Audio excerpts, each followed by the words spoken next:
Amados hermanos, esta tarde es de mucha responsabilidad estar nuevamente al frente de vosotros para continuar estudiando en este día, ¿no?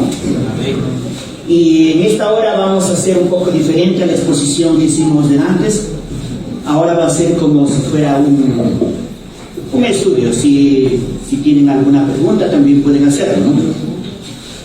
Y vamos a tratar acerca de lo que ya, a ver, en la diapositiva 37, ya está.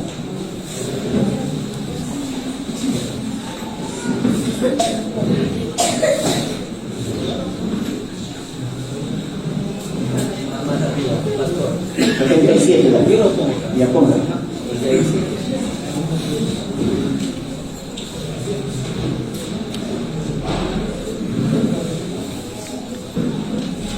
Muy bien, vamos a tratar este tema. Es un tema muy delicado. Y quiero decir a los hermanos, no es con el propósito de tal vez de contradecir, ni tampoco de dañar a nadie, ¿no? Todos somos libres para poder leer las escrituras, el espíritu de profecía, e interpretarlo de acuerdo a la iluminación que el Señor nos da. Y quien les habla, yo simplemente voy a pasar los textos bíblicos y los párrafos del espíritu de profecía, y lo vamos a interpretar en su verdadero contexto, ¿ya? Y ustedes también van a ir captando, tomen nota, y nosotros tendremos que tener el espíritu de los bereanos, ¿no? Que cuando alguien expone algo de la palabra de Dios, nosotros no simplemente digamos, bueno, pues aceptémoslo nomás, sino que nosotros tenemos que verlo con nuestros propios ojos, si es que en verdad es así. Amén, hermanos. Amén. Amén, hermanos. Amén. Muy bien. Entonces, la malignidad del pecado y nuestra salvación. El libro de Job, capítulo 14, el versículo 4, es un texto muy interesante, pequeño, y está incluido en ese párrafo del libro deseado de la gente. Dice así: dice, por naturaleza el corazón es malo. Como nuestro corazón por naturaleza no es bueno. Y en verdad nosotros, según las escrituras, según vamos a ver en esta tarde, no es que yo decido que mi corazón sea malo. Es así por naturaleza, aún desde el vientre de nuestra madre. Nuestro corazón es malo. ¿Y quién hará limpio de lo inmundo? Y el mismo autor, escritor como Job, da la respuesta y dice: nadie. Y el espíritu de profecía sigue diciendo: ningún invento humano puede hallar un remedio para el alma pecaminosa. Es lo que habíamos visto en la mañana, ¿verdad? Solo existe un solo remedio para ser sanados de esa condición pecaminosa, mala, que nosotros traemos por naturaleza. No hay ningún invento humano. Nadie puede decir: yo lo logré, lo encontré. Yo puedo. Sí, no hay un solo remedio, ¿no? Un solo medio, y es la justicia perfecta de Cristo, según las Sagradas Escrituras. Jesús dijo así: los sanos no tienen necesidad de médico. Quiere decir que con este estudio, uno de los propósitos es que nosotros comprendamos nuestra condición, que nosotros conozcamos nuestra enfermedad, que nosotros tengamos esa necesidad de ser sanados. Porque si nosotros no conocemos nuestra enfermedad, es igual que si fuéramos a un médico grave, con problemas de gravedad, ¿no?, física, y el médico nos dijera: mira, bueno, tú no tienes nada, pero doctor, tengo terribles dolores de cabeza, se me revienta la cabeza de dolor. No tienes nada, ve a tu casa nomás. Ve, sin hacer un diagnóstico. O qué tal si vas al médico y el médico pues consultaras con él y él te prescribiera la diagnosticado, ¿qué es lo que tienes? Yo pregunto, ¿lo tomarías tú la medicina? ¿Qué es lo que hace un médico cuando tú vas allí? Primero hace ¿qué? El diagnóstico, con una cantidad de análisis, ¿no es cierto? De todo sentido, de orina, de esputo, de aliento, de sangre. ¿Ve? Y después de unos días tiene el resultado y él te dice la enfermedad que tienes y te puede prescribir la medicina, ¿sí o no? En caso de la enfermedad espiritual, ¿no creen ustedes que es igual? Por eso, miren hermanos, al estudiar la palabra de Dios, es necesario saber que nosotros estamos, ¿qué hermanos? Enfermos. Y Jesús dijo que los sanos, ¿qué pasa? No tienen necesidad de médico. Y recuerden que el propósito de Satanás es ocultar la enfermedad, o sea, la existencia del pecado. Y como somos salvos del pecado, Él no quiere que tú sepas. Él quiere que tú inventes otras formas, pero no la forma como Dios lo ha diseñado para que tú seas sano enteramente, espiritualmente, y gozar de la paz eterna. El enemigo no quiere. Eso dice 2 Corintios 4:4, ustedes lo han leído varias veces. ¿Qué dice allí? En los cuales el Dios de este siglo, ¿qué dice? Cegó el entendimiento de los incrédulos para que no les resplandezca la luz del Evangelio, de la gloria de Cristo, el cual es la imagen de Dios.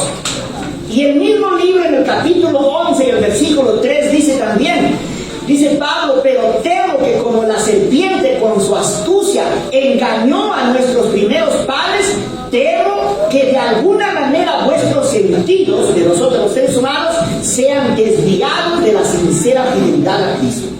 O sea que no necesites de qué, de su medicina, de su salvación, de su justicia, para ser sanado del pecado. Satanás está empeñado.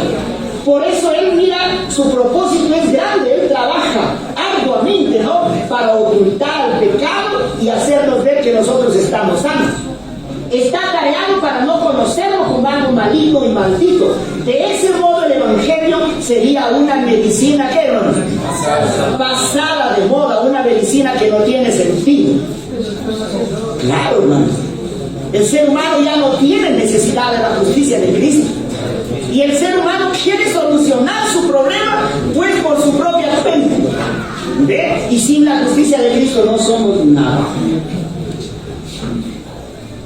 Miren, este problema pasó en los días de Jesús. ¿Qué sucedía con los fariseos? ¿Cómo se creían los fariseos?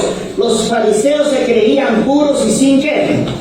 Sin pecado, y pretendían no ser pecadores, pero estaban tan llenos de ¿qué?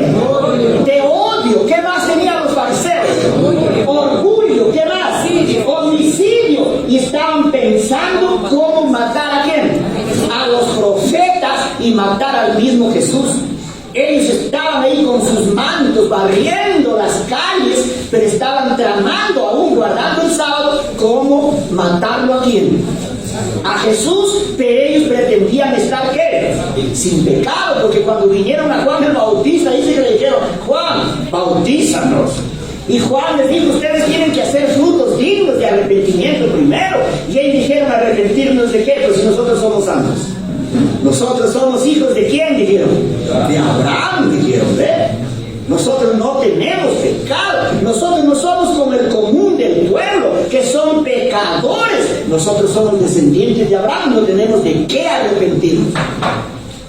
Inspirado por el Espíritu de Dios, Juan el Bautista les dijo: ustedes son ¿qué? Generación de ¿qué? Y les dijo la verdad, ¿no?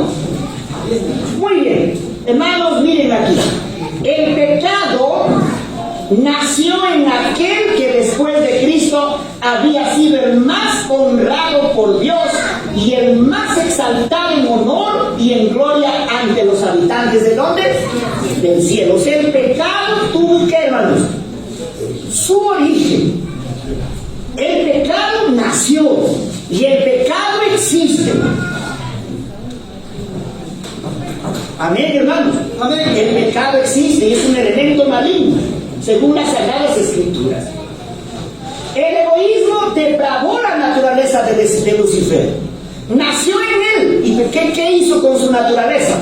Lo depravó, porque en Ezequiel 28:18 dice: con la multitud de tus maldades y con la iniquidad de tus contrataciones profanaste ¿qué? Tu santuario. Su naturaleza se depravó. Por eso Lucifer no pudo seguir más morando ¿dónde? En la compañía de los seres santos. De igual modo, cuando nuestros primeros padres pecaron, el problema del pecado no simplemente quedó limitado a una transgresión de la ley de Dios. El pecado afectó ¿qué? Su naturaleza. El pecado dice que lo depravó la naturaleza de nuestros primeros padres. Y ellos, cuando oyeron la voz que tendrían que ser sacados del paraíso, dice la inspiración que ellos suplicaron fervientemente y quizá con lágrimas, y prometieron dentro del paraíso quedarse y ser fieles a la santa ley de Dios.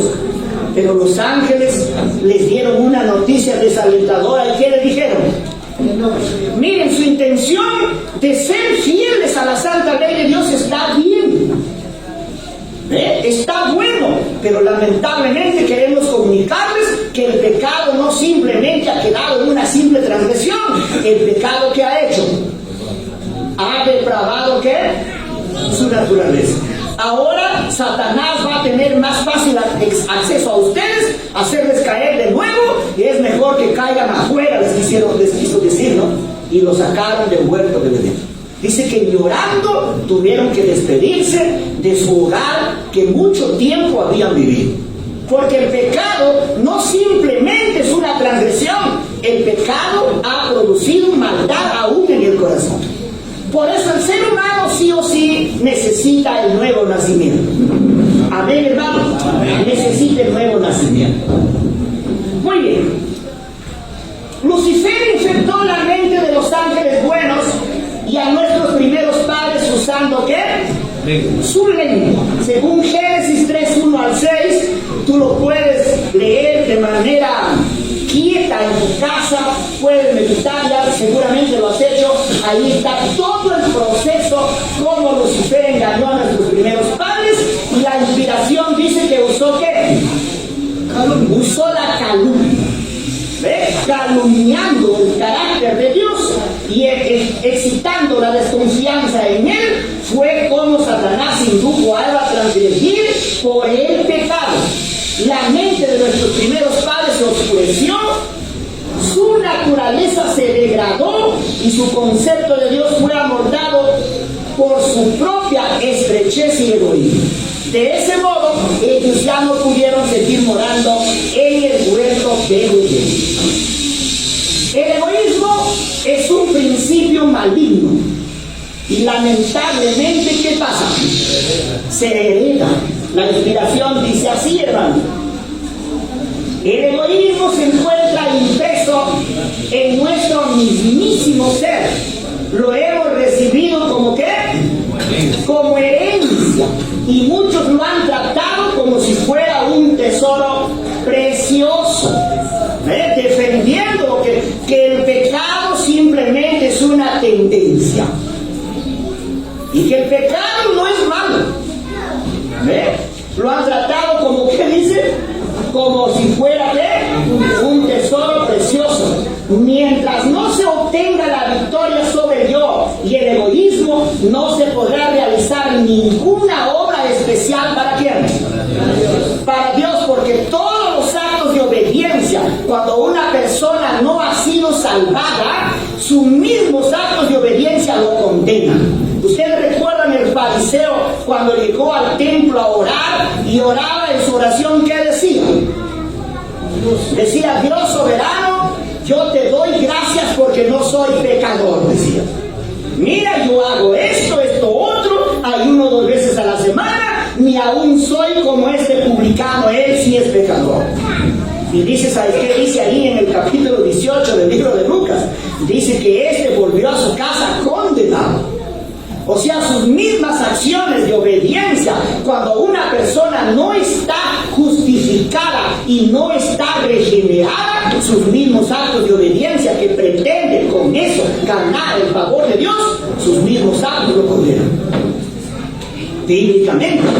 Por eso dice que una persona que si no obtiene la victoria sobre el yo y el egoísmo, no se podrá realizar ninguna obra especial. ¿Para quién? O sea, el ser humano, para guardar la ley, primero tiene que ser salvo. Como dije, para guardar la ley, primero tenemos que ser salvos. Y ustedes recuerden que la genuina salvación, a ver, de nuevo, la genuina salvación siempre va a producir obediencia y buenas obras. A ver, ¿cómo dije? La genuina y verdadera salvación siempre va a producir ¿qué? Obediencia y ¿qué?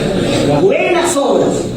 Pero las buenas obras y la obediencia nunca nos van a dar mérito para ganar la salvación. A ver, ¿entendieron eso?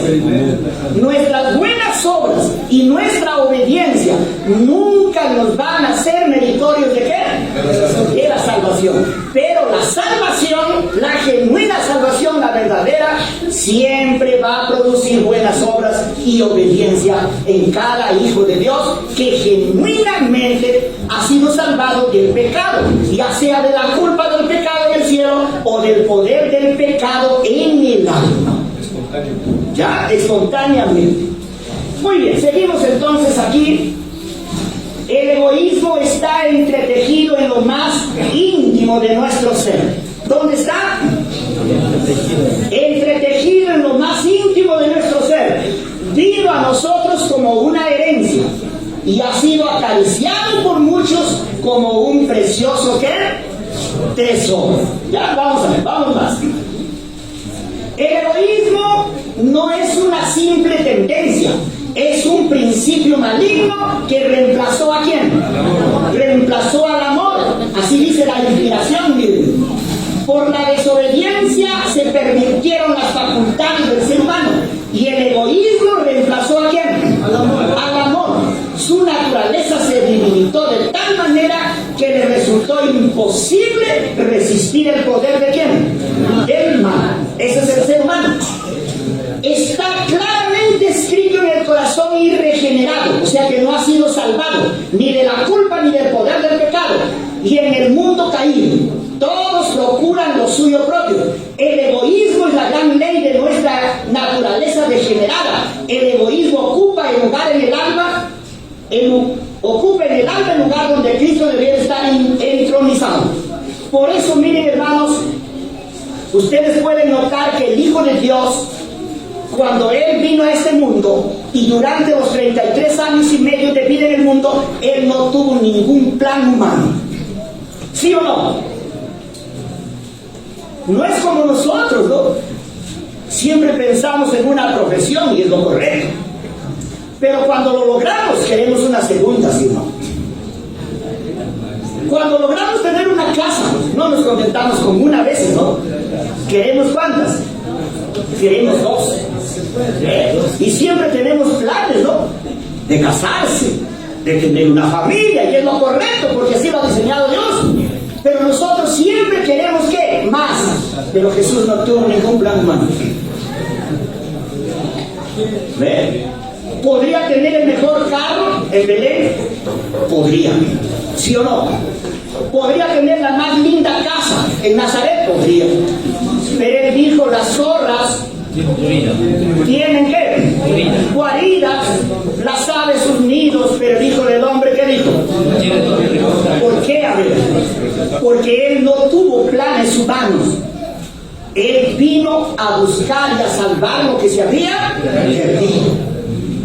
Sus planes de Él fueron eternos, porque Él no tenía el egoísmo. Pero nosotros, ¿qué? Todos procuran lo suyo propio. El egoísmo es la gran ley de nuestra naturaleza degenerada, y siempre pensamos primero ¿en quién? En nosotros. Y tú te puedes dar cuenta, por ejemplo, si todos nos tomáramos una foto ahí al frente del templo, y cuando te lo entregan, ¿a quién lo miras, lo buscas dentro de todos primero? ¿Sí o no? Dentro de la multitud siempre buscas a quién primero todo. Claro. Porque eso es natural en nosotros.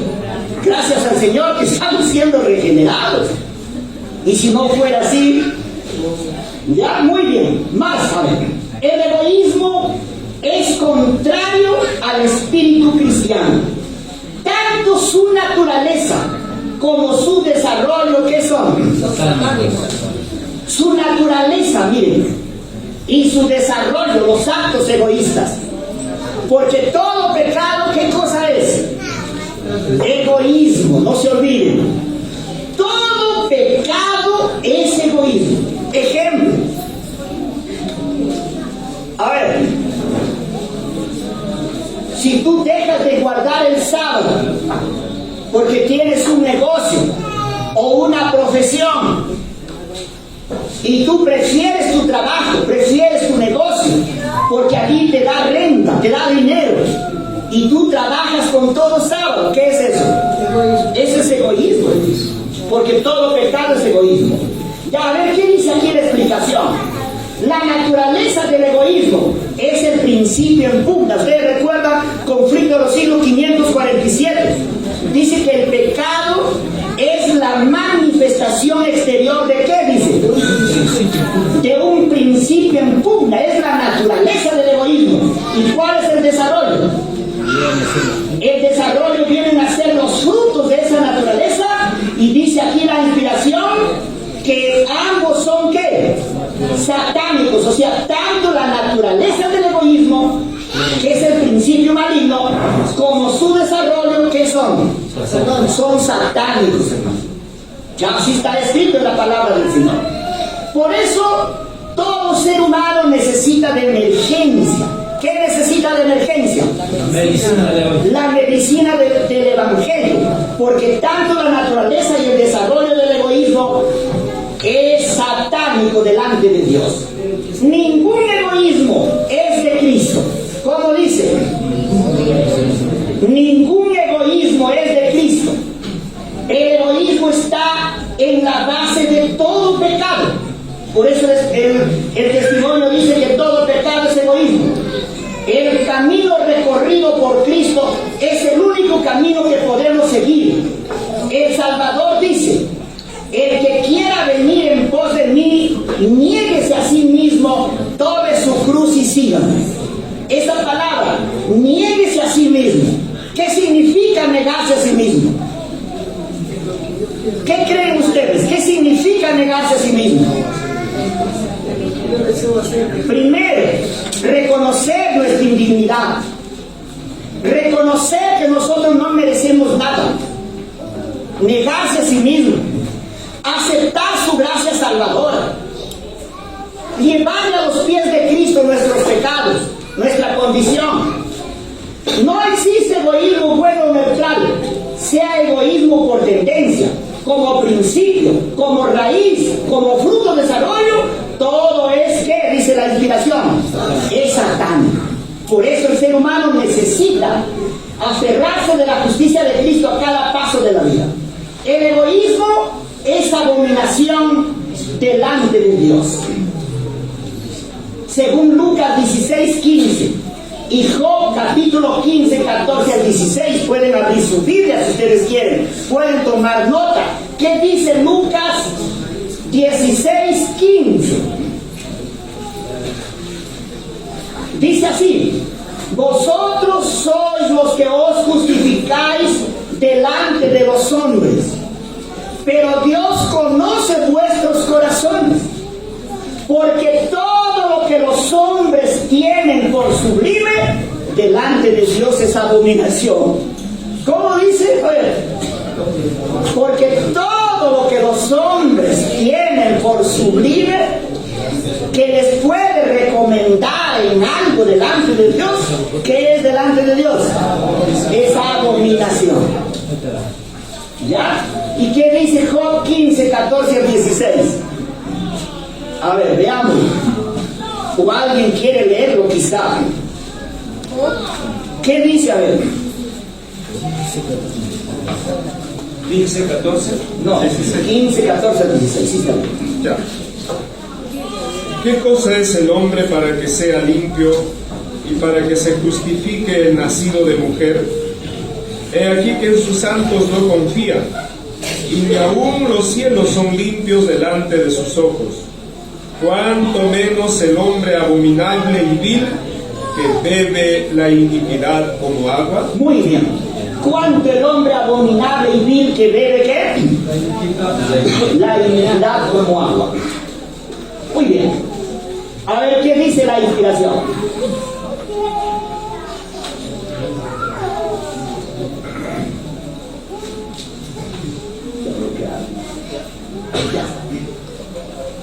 El egoísmo es abominación a la vista de Dios y de los santos ángeles.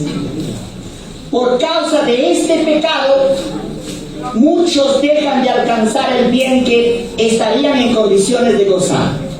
Contemplan con ojos egoístas sus propias cosas y no aman ni buscan el interés de quién, de los demás. Tal ocurre con los suyos. Qué terrible es el egoísmo, ¿no? O sea, miren, ve, el egoísmo es abominación delante de Dios. Y es interesante que cada uno tenga esta seguridad. ¿Ve? Que nosotros delante de Dios somos abominables.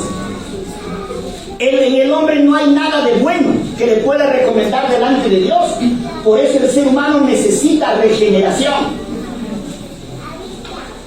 Mejor dale tu ya.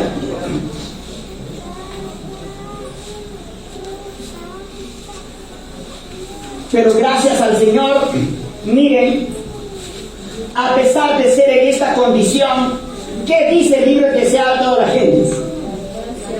Que la gracia de Dios subyuga el egoísmo inherente en el corazón natural. ¿Y en qué momento la gracia de Dios subyuga al egoísmo inherente en el corazón natural? ¿Qué piensan ustedes? Esto no es de la casualidad. Esto es en el proceso de la salvación. Es en el proceso cuando el creyente es regenerado. Porque la regeneración tiene implicaciones en el corazón. Es el poder del Espíritu Santo que subyuga el egoísmo en el corazón. ¿Para qué? ¿Con qué razón? ¿Con qué motivo? ¿Cuál es el propósito? Que el Espíritu de Dios, la gracia de Dios, subyuga el egoísmo inherente en el corazón natural. Para que el hombre pueda vivir esa vida de santidad. Para que el hombre pueda vivir esa vida de obediencia. Para que el ser humano siga progresando espiritualmente. Pero tiene que depender constantemente, continuamente del poder de Dios. Y así seguir el camino de la salvación. En cada etapa de la vida necesitamos, ¿qué, hermanos? Salvación. Necesitamos salvación. Por eso en Mateo 19:14 dijo el Señor, ¿qué dijo? Dejad a los niños venir a mí, de los tales es el reino de los cielos. Y en 1 Timoteo 2:4 dice, el cual quiere que todos los hombres sean salvos y vengan al conocimiento de ¿qué? De la verdad. ¿Por qué Jesús dijo, dejad a los niños venir a mí? ¿Por qué? A ver.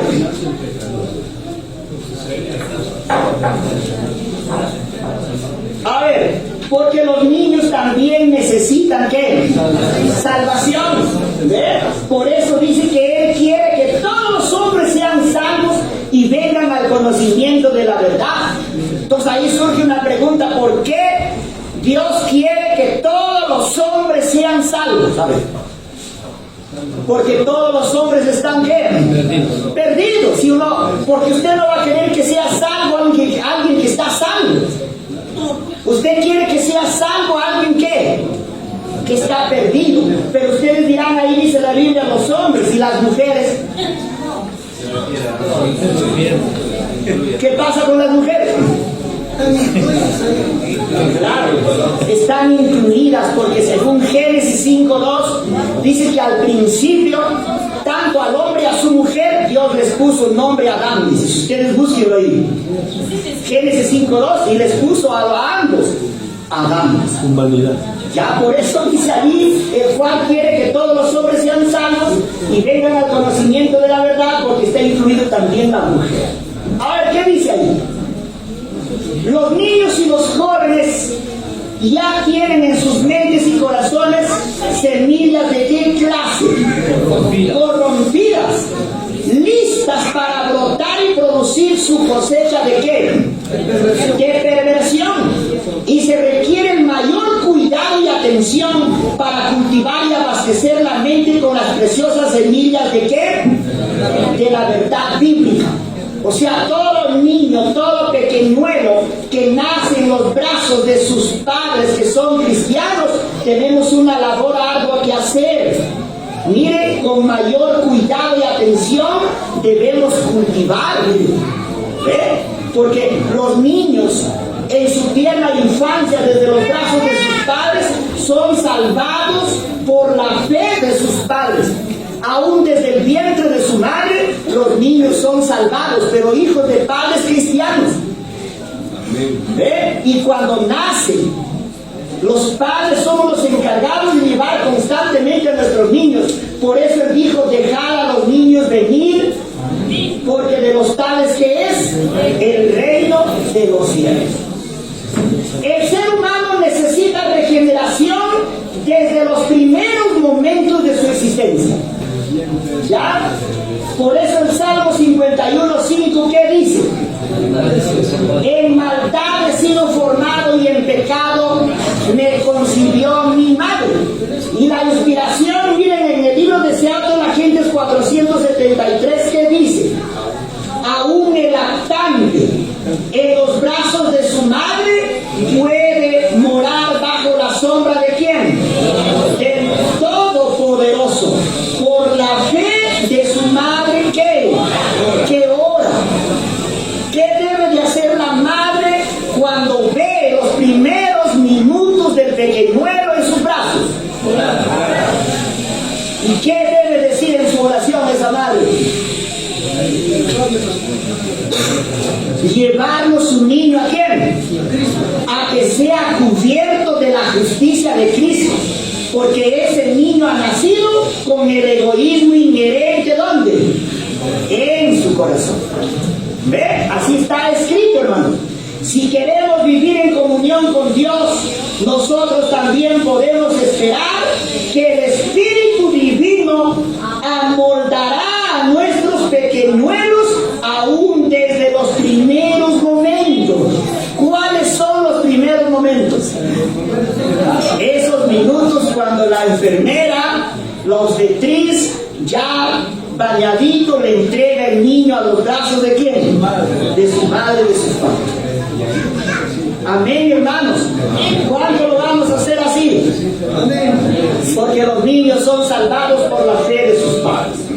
Eso quiere decir que los niños no nacen salvados, ¿ya?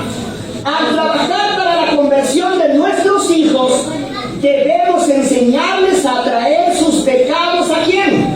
A Jesús.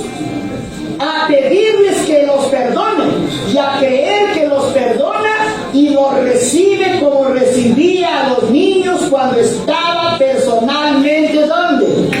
En la tierra. Miren, este es el trabajo de los padres, trabajar por la conversión de nuestros hijos desde los primeros momentos de su existencia.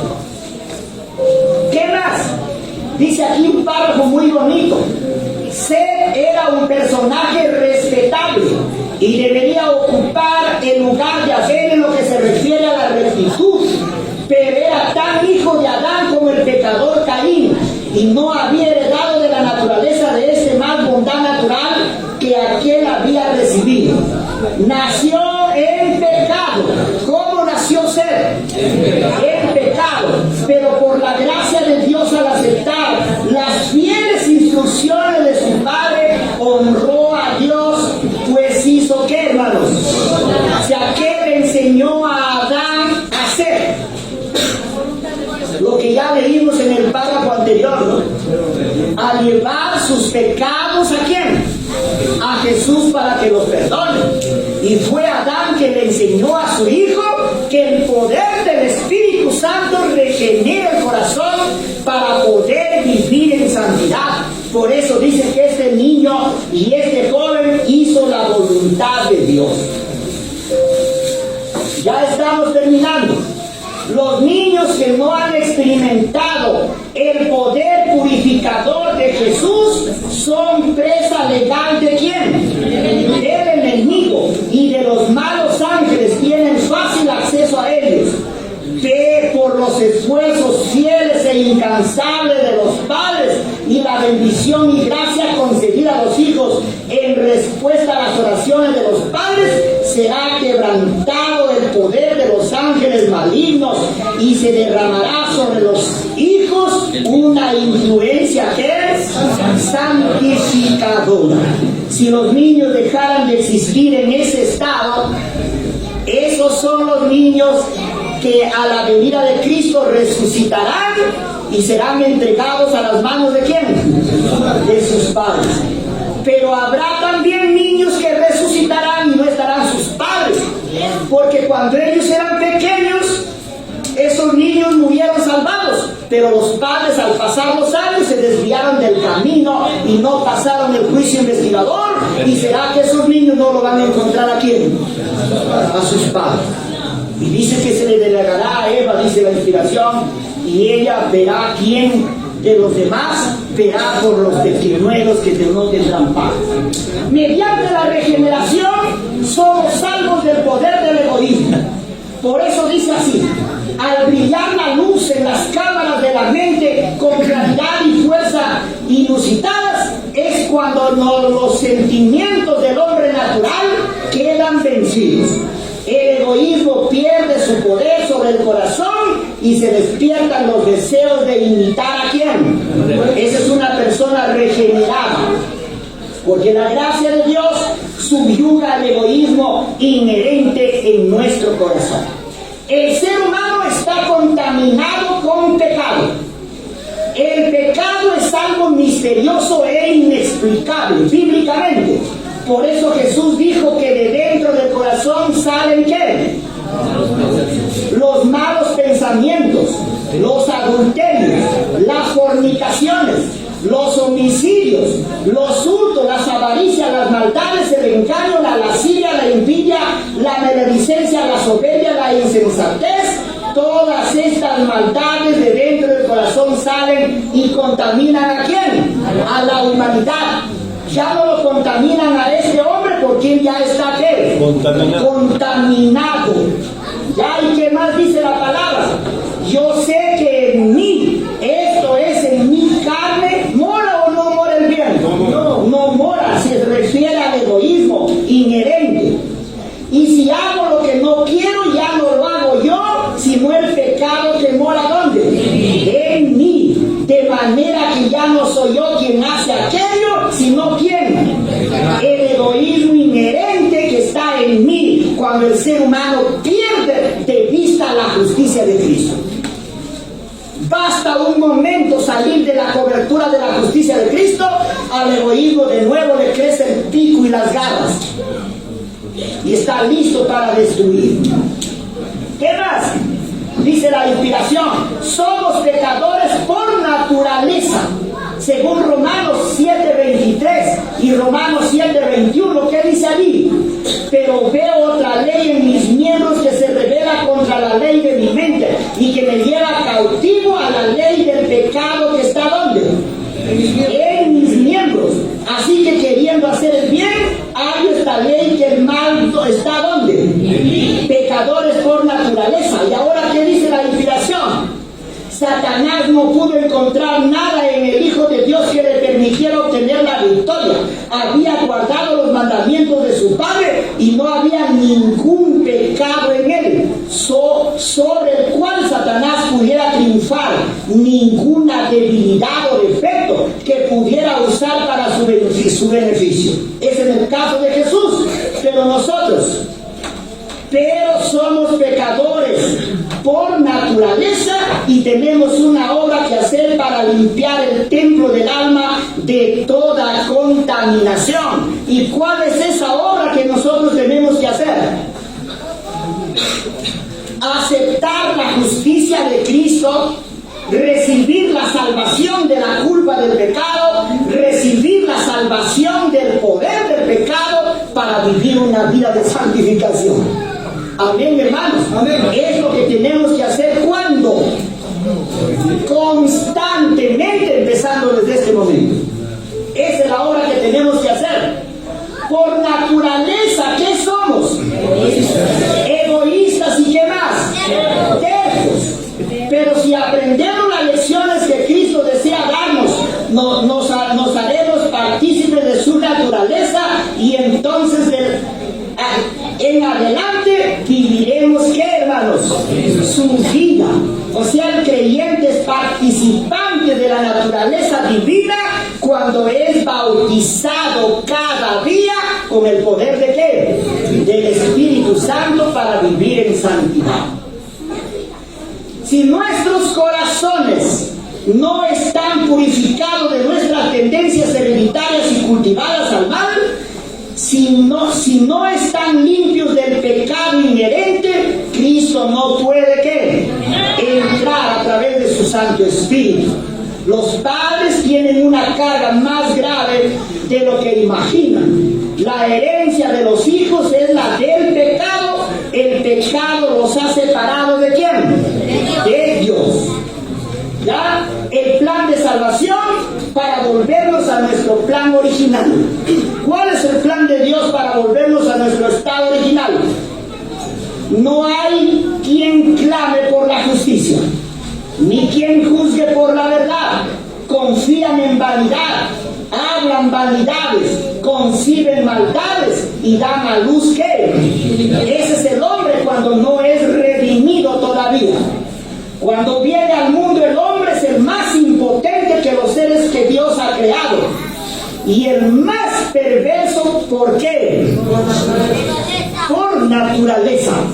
Es capaz, sin embargo, de progresar constantemente, pero esto es con la salvación de Dios. Cuando el hombre es salvado por la gracia de Dios, es capaz de ¿qué, hermanos? De progresar constantemente. Puede ser ilustrado por la ciencia y ennoblecido por la virtud, y puede progresar en la dignidad mental y moral. Este es un hombre regenerado, hasta alcanzar una perfección y la inteligencia y una pureza de carácter tan solo un poco inferior a la perfección y la pureza de ¿quién? O sea, nuestro Dios, mediante su plan de salvación, es volvernos ¿a dónde? A nuestro estado original. Pero el ser humano, para que pueda realizarse esta obra, necesita todo el proceso de la salvación. No existe un solo ser humano que esté sin egoísmo. Primera de Juan 1:8, ¿qué dice? Si decimos que no tenemos pecado, nos engañamos ¿a quién? A nosotros mismos. Pensad cuánto le costó a Cristo dejar los atrios celestiales y ocupar su puesto a la cabeza de la humanidad. ¿Por qué hizo eso? Porque era el único que podía redimir a la raza caída. No había un ser humano en el mundo que estuviera como sin pecado. ¿Habría o no habría en el mundo alguien sin pecado? No había. El Hijo de Dios descendió de su trono celestial, depuso su manto real, su corona regia, revistió su divinidad con humanidad, vino a morir por nosotros y yacer en la tumba como deben hacerlo los seres humanos, y ser resucitado para nuestra justificación. Quiero decir aquí, como palabras finales, que cuando Cristo resucitó, dejó establecido para siempre el fundamento para que todo ser humano sea salvo. Amén, hermanos. Como dije, cuando Cristo resucitó de entre los muertos, estableció para siempre los fundamentos para que tú y yo seamos salvados por la gracia de Dios. Cuando el pecador reconoce su indignidad y se rinde a la justicia de Cristo, el creyente va a recibir la salvación como gracia divina, ya sea de la culpa del pecado, ya sea del poder del pecado, del dominio del pecado, de la corrupción del pecado y de la malignidad del pecado, y ese creyente pueda vivir una vida de santidad en obediencia a la santa ley de Dios. Porque la salvación empieza justamente allí. ¿Dónde empieza? Cuando el creyente es justificado. Amados hermanos, que la gracia del Señor nos ayude a investigar más. Es mi deseo de oración en el nombre del Señor Jesús. Amén.